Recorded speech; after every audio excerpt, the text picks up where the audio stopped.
Welcome.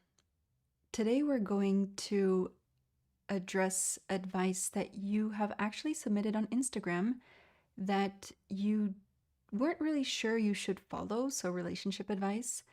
And sometimes people with the best of intentions can give us advice that doesn't really serve us. Plus, we hear a bunch of different things on the internet. So it can really be confusing to know what we should listen to and what might not be serving us. And what I'm going to do today is not just bust every single advice that you've received. What I'm going to do is actually do it in three parts.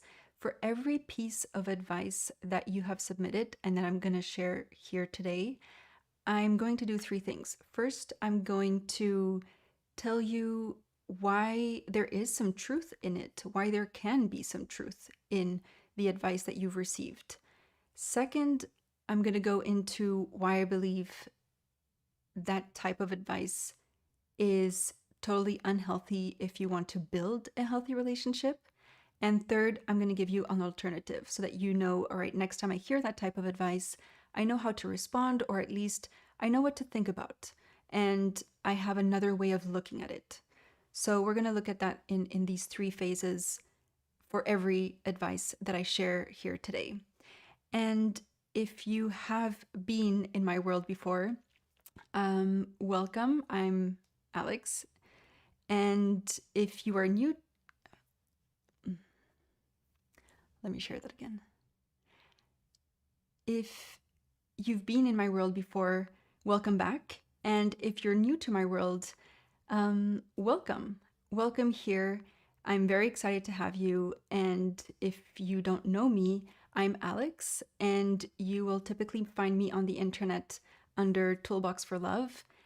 And I'm a certified relationship coach. I help couples and individuals get through challenges that they face and find peace, stability, more love, more connection in their own relationship. A lot of what I actually share is based on past experiences, on experiences with clients, and it's a lot of what I wish I had earlier in my own 15-year relationship with my now husband, Dennis. And so it goes all the way from managing doubts, managing anxiety, miscommunication, and sometimes with people, I also help them get through heartbreaks or manage infidelity. And so there are different things that we can experience in love, right? So these are all of the different challenges that we can sometimes face. And today we're going to really dive into the advice that you might hear about how you should do things, what you should believe about relationships. And without further ado, let's dive into it.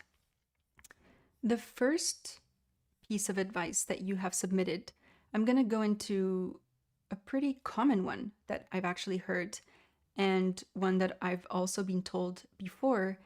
And this one will be a big one because, again, it's a common one. It's one that I really, really want to dive into and address. And this one is relationships shouldn't be hard. They should be easy. And here's why I believe there is truth in that. Yes, there are some relationships that are easier. Some are harder, but some are definitely easier than others because maybe we are with someone who is mature, wise, secure, who knows how to communicate effectively, who knows how to manage conflict, or someone maybe with whom we have aligned values and aligned beliefs, or we do things very similarly, or, our lifestyles just are very compatible from the start. And so, yes, some relationships are easier than others, which is why I get that someone would say relationships shouldn't be hard. The second reason why this type of advice has some truth in it is because, yes, if you don't see progress in your current relationship, despite efforts that are being made, I get that someone would say, hey, it might be time to leave, or it might be time to reconsider the relationship. So again, if you are making all of the efforts, if you feel like you are going against the current because maybe a partner isn't willing or isn't as committed, that's when you want to start to ask yourself, what's actually going on? Is this relationship harder than it should be because there is a lack of something from my partner's side that maybe I'm not willing to tolerate or I'm not willing to move forward with because I'm just seeing no progress and no evolution here. So I get why, in that sense, we do want a relationship where we can grow, we can see progress, we can see differences if we, let's say, communicate or have an agreement about something we're totally different on. We do want to see some sort of change if we are mutually agreeing on changing something or doing something that is better for the relationship.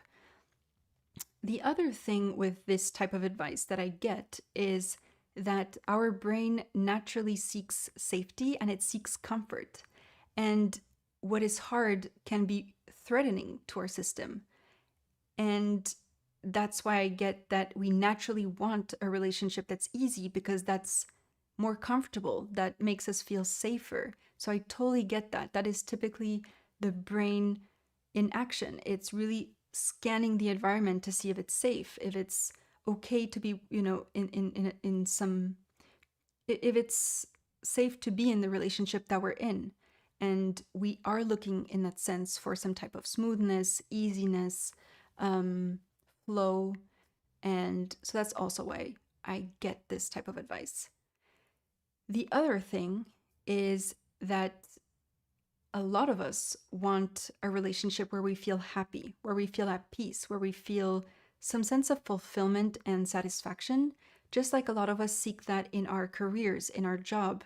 We less and less want a job that is just a job, where we don't see any type of growth or where we don't have any type of fulfillment or sense of achievement. And that is the case for many of us. I'm not saying everyone, but for many of us, that's also what we seek in relationships. And so we have a certain standard that we might not have had before that we do have today. And I'm saying standard depends on cultures, depends on so many different things.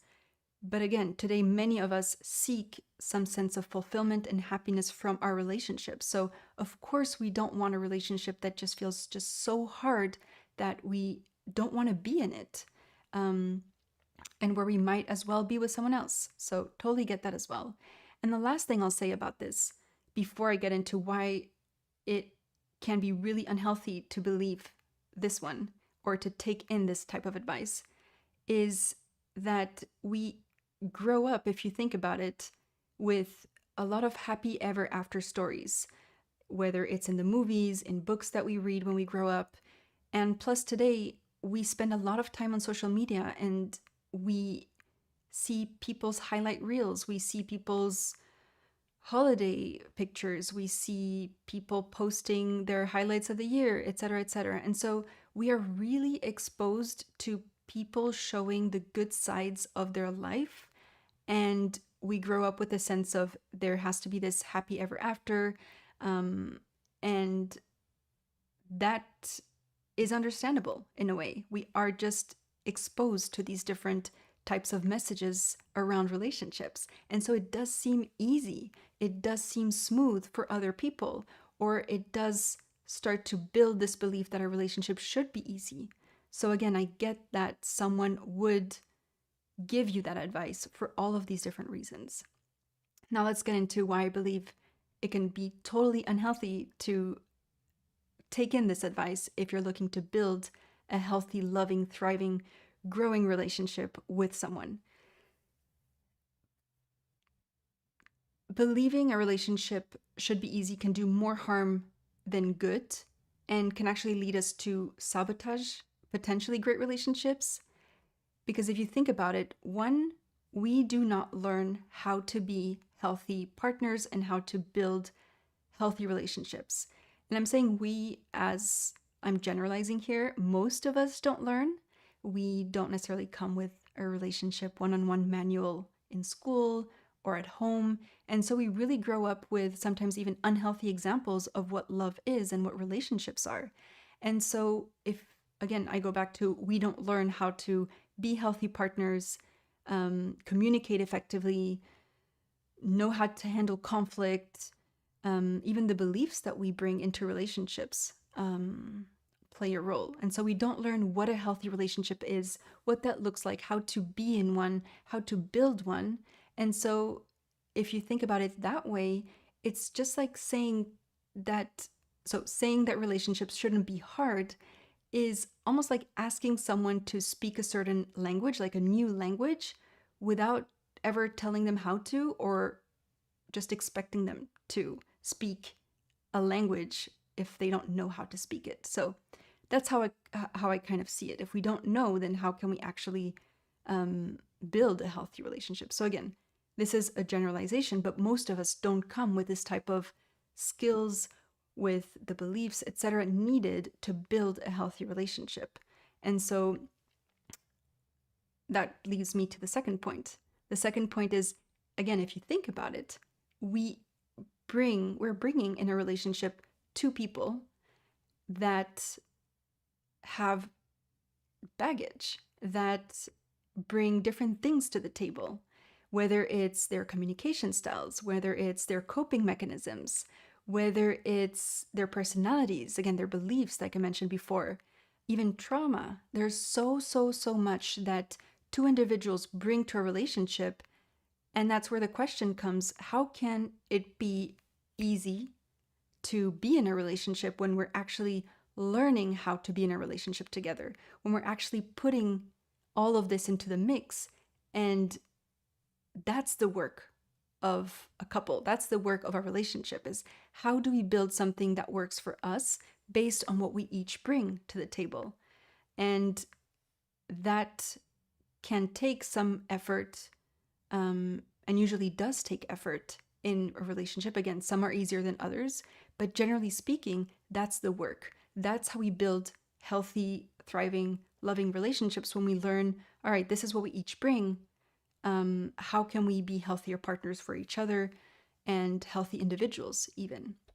So believing that a relationship shouldn't be hard is kind of contradictory here, because if you think about it, there's just so much that adds to, let's say, a relationship. It gets complex if you think about how much we are influenced by our past, by what we've experienced, by what we observe.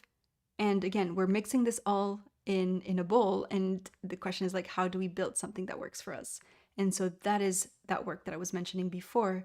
And that's where it being easy, yes, it can be with certain people, but usually that takes work, and that takes this trial and error. It takes, making mistakes, sometimes, learning how to do things better. And we don't always know from the start, back to my previous point. And before I go further, every relationship requires us to learn how to navigate these different things that we bring to the table. So I'm speaking generally, but that's typically what happens. The next thing that comes to my mind when I think of this type of advice that we receive that can actually do more harm than good is every relationship goes through stages.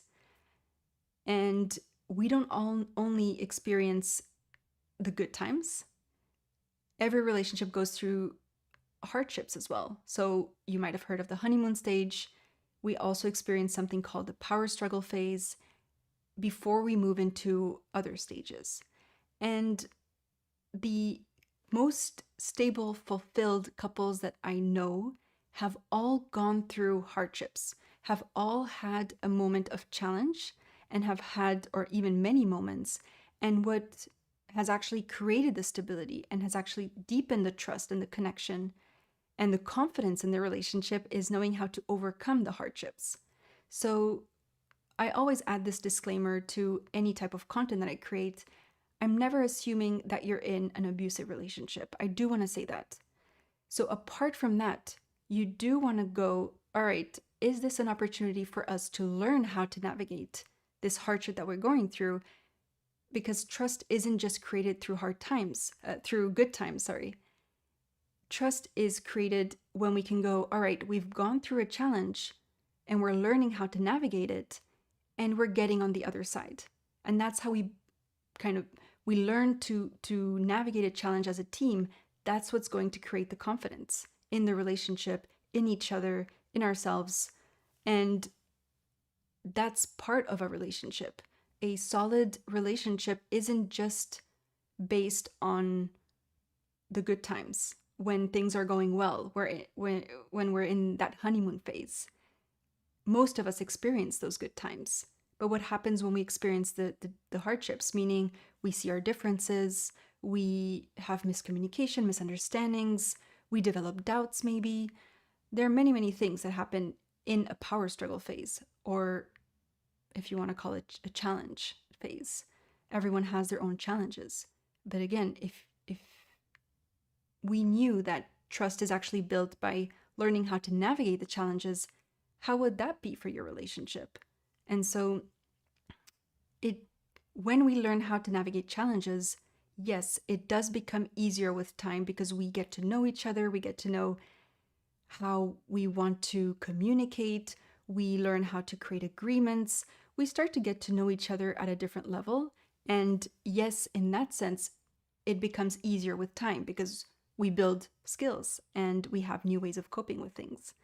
But at the beginning, or when we experience a challenge for the first time, even if it's 10 years in the relationship, that's usually normal, or it's usually a challenge can tell us a lot about what might be going on in our relationship that needs attention. And so that is more of the first instinct that I would have if you're going through a hardship is, what is this showing me? What is this showing us? Is this exposing certain things that we haven't addressed before? Is this exposing an insecurity? Is this exposing miscommunication that we need to learn how to navigate? Is this exposing our attachment styles, if you're aware of attachment styles? So what do I typically do when I'm triggered? And what is that showing me?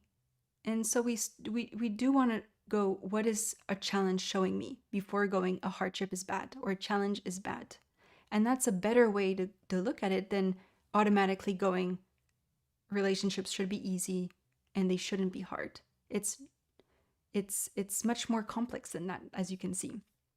So let me offer an alternative to this before we go to the next piece of advice. An alternative here, when you hear that type of advice, would be, and this is one of many alternatives that you can have. So I'm going to offer this perspective. Take or leave what resonates with you and what works for you. So this is some food for thought. How about, instead of relationships shouldn't be hard, so relationships shouldn't be hard, they should be easy. How about relationships naturally go through a cycle of harmony, disharmony, and repair? So this honeymoon phase, or good times, hardships, challenges, differences, and then some sort of after stage where we learn how to overcome it. You can call that the mature stage, the mature phase, the conscious relationship. There are many, many names for the after stage if you want. But that's the natural cycle that a relationship goes through. So how about relationships go through that natural cycle of harmony, disharmony, repair? No relationship is immune to the hard times. But when things get hard, it doesn't automatically mean the relationship isn't meant for me or that I should leave. But what matters is that me and my partner are invested enough to put in the effort and to learn how to navigate those hard times. So the question then becomes, who do I choose to navigate the ups and downs of a relationship with? And I will link some resources in the description, and one of them will be my masterclass, Are They the One?, which addresses that exact point. Is when I have doubts or when we're going through hard times, how do I even know that I want to do this with this person? Because that can be a challenge on its own. But coming back to that point is, who do I choose to navigate the ups and downs with, knowing that every relationship goes through the ups and downs? So that would be a type of thinking or an alternative that helps you look at challenges a different way, that helps you potentially grow from a challenge and build more stability, more trust, more connection with your partner, because you're learning how to navigate a challenge, communicate more effectively, handle an insecurity, address maybe a different belief that you each have. So it's more of, what is this showing us? Back to my previous points. All right.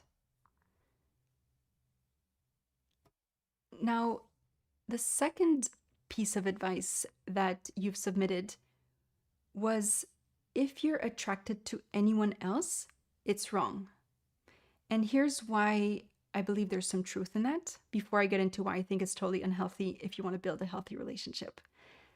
First things first, there is that belief that we should only have eyes for one person for it to be considered faithful, for it to be considered normal. So I get it. There is that common belief that once we're with someone, we should be fully focused on them and on no one else. The second reason why I get why someone would tell you this is that attraction to someone else can sometimes be a sign that something's not going well in your current relationship. And some backstory here, I used to be attracted to someone else when my needs weren't being met in my relationship, at least from my point of view, and where I felt that I was taken for granted, and there were many challenges in our own relationship, and that's with my current partner. And so we do want to be aware of why the attraction is there, because it might be showing you what's currently missing in your relationship and or what you're currently needing.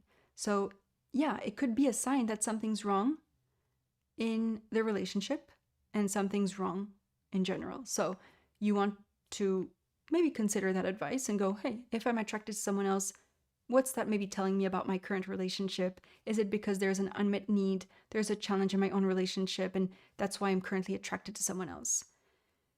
Now, the reason I see a lot of relationships fall apart because of advice like this, and the reason why I believe this type of advice can be really harmful, is because attraction is natural. I would be lying if I said that you would never be attracted to anyone else, that you will just have eyes for your partner. I'd honestly be lying to you if I'd said that. We cannot expect to become robots when we're in a relationship. We are humans. There are people around us. If we work, there are more opportunities to see people. If, even on the streets, there's so many opportunities for us to even look around, to see people, to potentially find someone attractive. So it is very natural. We have this need to connect. We have this need to, of course, it can happen. So it is natural. I'm not saying everyone will be attracted to someone else at some point, but if it happens, it's usually really natural. And I would also then distinguish between different types of attraction. So just saying, if you're attracted to anyone else, it's wrong. It's kind of putting every type of attraction in the same basket, which can be really confusing, overwhelming to kind of hear that and go, oh, is there something really wrong? Why? Because there's so many different types of attraction. There's physical attraction, there's emotional attraction if you have deep, meaningful conversations with someone, and that's what attracts you to them. There's intellectual attraction if you're discussing certain ideas, and that's what stimulates you.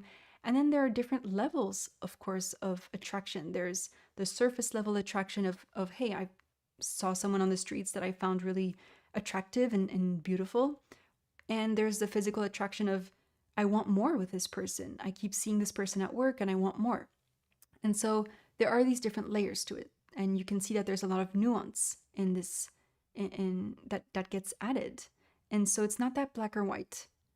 I will say, though, that from personal experience, the more my relationship felt like a safe haven, that it felt stable, and that I felt, the more and more fulfilled I felt, the less I've personally felt attracted to anyone else. So that's what I've observed. I'm not saying it's everyone's case, but that's what I've observed. So it kind of helped me also see how my relationship was going. So this is a topic on its own. I'm going to give you the alternative that you can have, but this is a big topic, attraction to other people. Let me know in the comments if you want more on this so that I can really expand on this topic. But again, if I look at it through how is this harmful to a relationship, so this type of advice, I'd go, well, because first things first, attraction is usually really natural, and there are these different layers to it, a lot of nuance to what attraction looks like, what it is in your situation. So you really want to check in with yourself and go, what type of attraction am I feeling if I am feeling attraction to someone else? And what is this potentially telling me?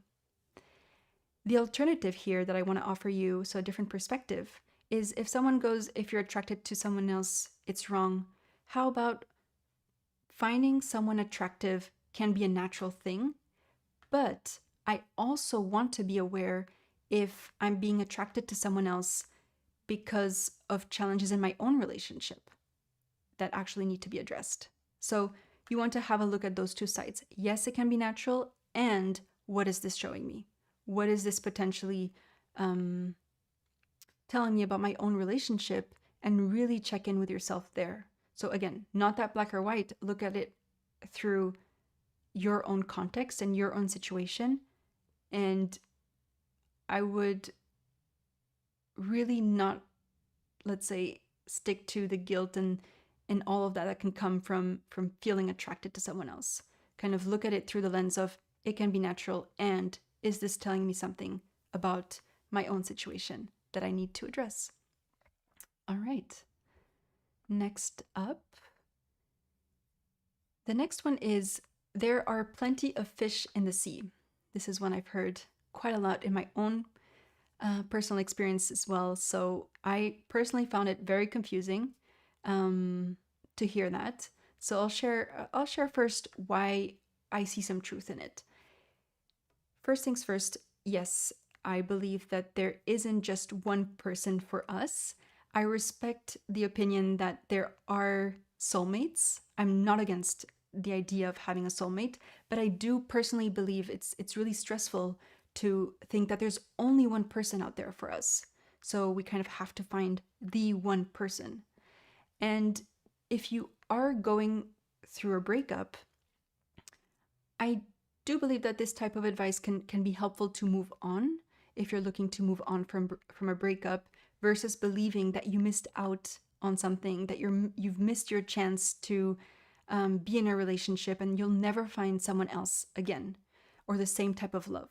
So that type of thinking that yes, there are plenty of fish in the sea, can be helpful to reduce that stress of finding the one and finding just one person and then only focusing on that. And if you're going through a heartbreak, can help you overcome that by going, let me get out there again when I'm ready. Let me process this heartbreak. That doesn't mean I will never ever find love again, and can be supportive in that sense. Now, the reason I believe it's unhealthy to take in this type of advice, depending on the situation, of course, is that when you're in a relationship, thinking that there are plenty of fish in the sea can, first of all, a bit like I mentioned before, make us anxious about finding the right person, because we're always going to be wondering if there's maybe someone else that might be better for us out there. So it makes us anxious about finding the right person because we're always going to be wondering if there's someone else that's better out there for us. And second, because if we're experiencing challenges, thinking that there are plenty of fish in the sea can make us escape from our current challenges in the relationship. So when things get hard, we would rather avoid the challenges or kind of go to a next relationship hoping that it will be better. And what typically happens, and I'm saying that because I've seen clients go through that and come after multiple heartbreaks and multiple, let's say, experiences in their relationship, they keep repeating the same patterns. They keep on going from one relationship to the other, hoping that their expectations will always be met. And when they're not, when they experience hardships and challenges, their thought is, well, there will be someone else out there that's better. And there are these plenty of fish in the sea. And so they avoid the hardships altogether and they go to a next relationship without really solving what was actually going on. And so they kind of repeat the same mistakes, the same habits, the same behaviors in their next relationship, maybe at different levels, but it kind of repeats itself because we are bringing our coping mechanisms, communication styles, etc., to a relationship. And so there can be that type of avoidance if we really think about that. And while there are other people out there with whom I believe, for example, that I could be in a relationship with, and I truly believe that it's possible that there could have been someone else out there that I could have married, could have made a life with. I'm not saying I would want that, and I ever wish that that's what would be the case, but still in the back of my mind, I have this belief that there could be someone else out there with whom it could have worked out as well. So while there are these other people that could be a good fit for me, for example, the question becomes more of, do I see myself with my current partner? And what can we do to grow together, communicate effectively, reach agreements when we have differences? So the focus is really different. It's really about choosing who I want to do life with rather than going, is there someone else that's better out there for me? The focus is here in the relationship rather than what's out there that I'm missing out on. And I might have major FOMO if I think of it that way. So that's where I see that it can be really harmful to think about the plenty of fish in the sea, because as I mentioned before, it can make us anxious about finding the one person and then going, well, what if there is someone else out there for me that's better? And that can lead to doubts, anxiety. I see this with clients all the time. And the second is about this avoidance. When there are hardships, thinking that there are many people out there with whom it could work out, is that making me avoid certain things in my own relationship that need to be addressed if I really want to grow? And so those are different ways that you can see it. And let me offer an alternative to this advice when you hear it. So when someone goes, there are plenty of fish in the sea, you'll find someone else, etc., or you'll find better out there. There could be someone better out there. Why are you still in your relationship, etc.? How about this alternative, this type of thinking, this perspective? Yes, there can be plenty of fish in the sea, and I get to choose who I want to be with, because at the end of the day, the grass is green where we water it. And so that helps you really balance that out of, yes, there could be someone else that's out there with whom it could work, if I think of it that way. And I'm first going to focus on, how do I build a relationship that feels like my happy place, that feels stable, that feels like there is this deep sense of trust and connection and love. And so again, we're focusing our attention on the relationship first before going, could there be someone else out there for me? So it's a different way of focusing on things. And a last one I'm going to share today is, one of you shared, set them free. If they come back, it's meant to be. And I'm not sure how many of you have actually heard this type of advice, so let me know in the comments. So set them free. If they come back, it's meant to be. The reason I think there is some truth in it is, yes, I am all for not clinging onto someone who isn't invested or explicitly says they actually need space. We can't force someone to be in a relationship, to stay in a relationship. So from that perspective, yes, we don't want to be controlling of someone's experience, of someone's needs, someone's desires. If they want to be free, if they are not committed to the relationship, if they are not invested enough and they actually explicitly tell you, I need space, then believe them. Let them have that space. There is nothing good that comes from trying to control someone into being in a relationship, forcing someone to be in a relationship. No good comes from that. And so from that perspective, yes, I get that. And I agree with that. At the same time, this is why I also believe it can be really harmful if you're trying to build a healthy relationship. If you're thinking about setting someone free because if it's meant to be, it's, they'll come back, it implies that you're being passive, that you're going to wait for someone that you're going to wait for them to potentially come back, because it's if they come back, and that's about them. But what do you want? Would you want to even continue the relationship if they come back? What do you choose to do if you knew that they weren't coming back? And so I believe we get to feel empowered in a relationship and not passive. It's not just what if they come back, and if they come back, it's meant to be. It's what do I want as well? What works for me? And am I okay with waiting for them to make up their mind to, for example, come back if it's potentially meant to be? That's a very personal question. I'm not saying waiting is disempowering, because for some people that's actually what they want.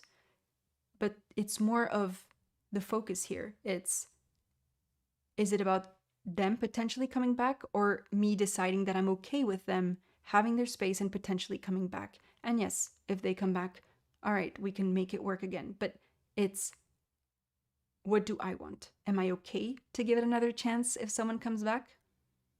Do I choose to believe that it's meant to be if they do come back? Or do I choose to do something very differently? So I'm saying this because what they decide to do is out of your control. You can clarify their intentions and decide your next steps. So there can be a conversation about what they intend to do, if there's even a chance they come back, if you've gone on a break or actually broken up. And you can also reflect on, what is it that I would want from this relationship or this breakup if you've broken up again? What do I want from this? And what am I okay to accept if they do come back? Am I okay to potentially continue the relationship? Am I okay with waiting and seeing if it's meant to be? That's a very personal question. And that's one that I would really check in with myself and ask myself what I want, so that it doesn't become only this passive energy of waiting for them, because that is out of your control. There's no guarantee they will come back. There's no guarantee it was meant to be if they come back.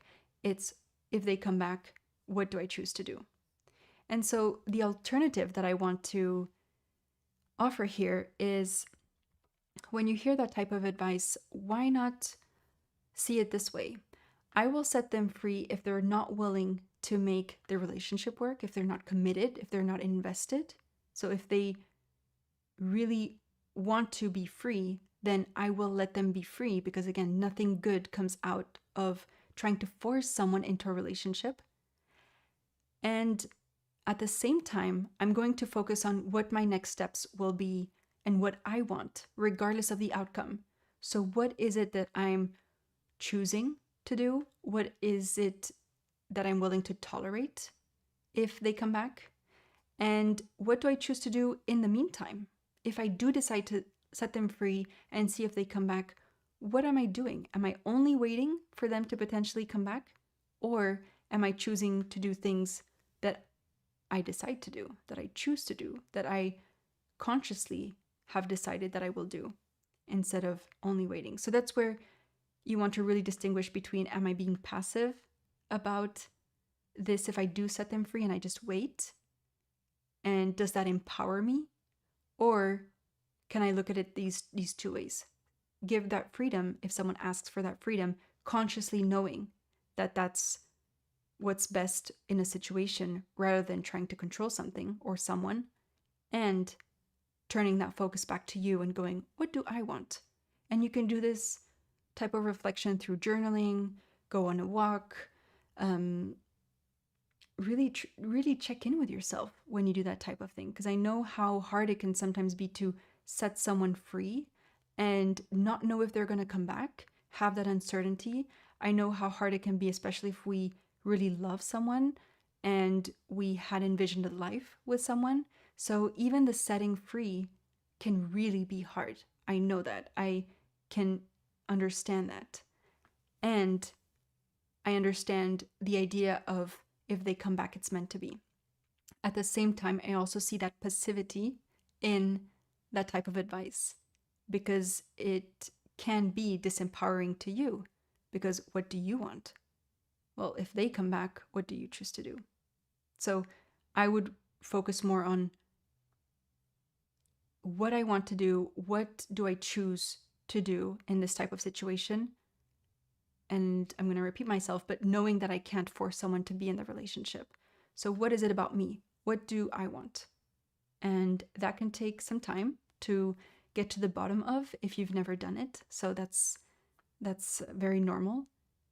And at the same time, you'll see how empowering it is to go, hey, I'm also going to choose what works for me. And as hard as it can be, I do still give myself space to ask that type of question that's focused on me and not on them, because I cannot control what's going to happen on their side. And a relationship that thrives, a relationship that's healthy, a relationship that grows is a relationship that's comprised of two empowered individuals. Empowered meaning that as much as they think about the relationship, they're also aware of their own needs. So it's not just the other person, it's also what are my needs. So it's this two-way street. Is I'm not going to be only independent and only think about myself, and I'm not only going to think about the other and only think about their needs. I can have that mix of both. And so a healthy couple is able to do these two things, is able to consider someone else's experience, respect that experience, understand that experience, and check in with themselves individually and go, what works for me? That's how you set certain standards in the relationship. That's how you become more confident in yourself as well, more confident in a relationship if you choose to continue it. And you're not only in this waiting energy, in this more passive energy, but you're actually actively choosing what you want your relationship to be or your life to be.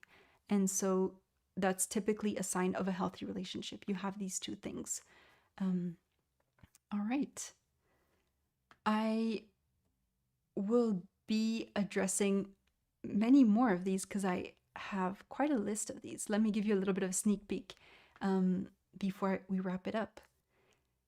Next advice that you can expect me to unravel and unpack includes, I'm going to mention just a few here, but to give you an idea, some of them include, what if they make the same mistake over and over again? So actually hearing someone say, what if they make the same mistake over and over again?